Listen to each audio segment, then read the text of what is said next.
and welcome back to my channel. So this week I'm going to be going through Luna's vet visit and basically what the vet told me about her teeth and a few other things that they mentioned that I actually didn't know about her before. So at the vet told me that she did really well with her teeth trimming procedure. She stayed still and behaved really well for the vet, and it was nice and quick. It only took about 15 minutes to do the procedure. But yeah, I got really positive feedback from the vet. She did mention, however, she had a few little minor problems regarding her right eye. When they were doing her overall checkup, they noticed that her right eye seemed a bit cloudy and her pupil was quite dilated compared to her left eye. They told me not to worry too much about this. They'll probably do a follow-up on this next time I bring her to the vet next month. But yeah, I don't know. It took a while for me to really think about it, and I'm not sure what bedding her previous owners used, but my only thought is maybe she's just really sensitive to dust. Maybe there's some debris in her eye. I'm not sure. But it makes me feel better knowing that they'll do a follow-up on this next time that I take her. But apart from that, she is perfectly fine. Her results from her full body checkup came back really well. There's nothing wrong with her. Her tooth, however, is growing back quite quickly, and I am concerned about that. I'm keeping an eye on it and making sure that she stays as comfortable as possible before her next visit on the 19th of February. Of course, I'll make another update video when I take her to that. She didn't get any medication this time, thankfully. Giving hamster medication is a nightmare, if you know, you know.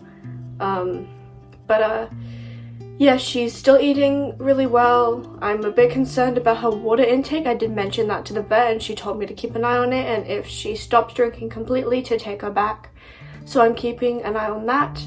She seems to be drinking her water alright. She's eating perfectly fine. She eats a lot, actually.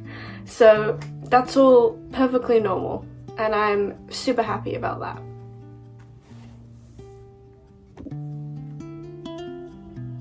So the total price for the vet visit was around 1,500 Hong Kong dollars. And the reason why I'm telling you guys the price is because when you're a hamster owner, you really need to be ready to drop a lot of money on vet bills. When your hamster gets sick and you need to take them to the vet, it's not going to be cheap, and that's something you really have to be wary of when you're owning hamsters. Exotic vets can be really expensive, and you have to be prepared at any time to drop a lot of money on vet bills and medication and professional health care for your pet. This is something I already knew what I was going to have to do when I adopted Luna. I'm in a place right now where I can afford to pay for her vet bills, but if there ever comes a time where I'm not, then I may have to reconsider rehoming her. But for now, I am perfectly happy with her monthly vet visits.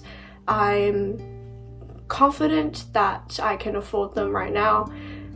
The reason I go through this is because I haven't yet before on the channel haven't covered anything to do with vets or money, and hamsters are not cheap pets. This is something a lot of people don't realize. Just because they're a certain price in the pet shop doesn't necessarily mean the rest of their care is just going to be really cheap or even free.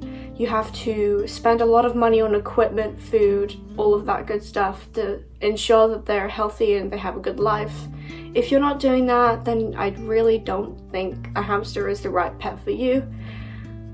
All animals need to go to the vet at some point in their lives. If they don't, then that's very rare.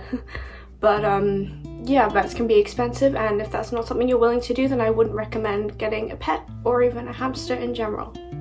So with that said, I hope you guys enjoyed today's video, and I will see you next week. Bye!